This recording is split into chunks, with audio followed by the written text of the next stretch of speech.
Welcome to Learn TV. Today, I'm gonna show you how to make that delicious spicy rice just like Nando's, perfect with chicken, mac and cheese, or even coleslaw. Let's get cooking. Here's everything you need.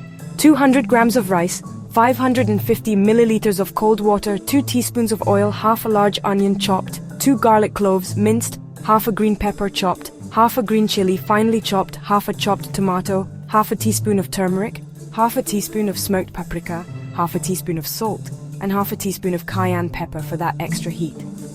Let's start by heating up 2 teaspoons of oil in a pan over medium heat. Add in your chopped onions and saute them for 2-3 minutes until soft. Next, throw in the garlic and green chili. This is where the magic happens. Now let's add our green peppers and stir for a minute before adding chopped tomatoes. Cook for another 2 minutes until everything is soft and combined. Time to bring the heat.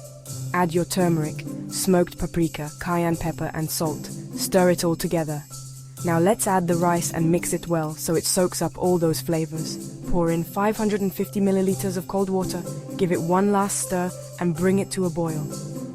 Once it's boiling, turn the heat down to low, cover and let it simmer for 12-15 minutes until the water is fully absorbed.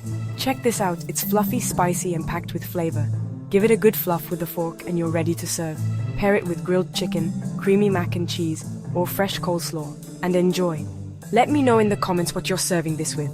If you loved this recipe, don't forget to like, subscribe, and hit that bell icon for more delicious recipes. See you next time.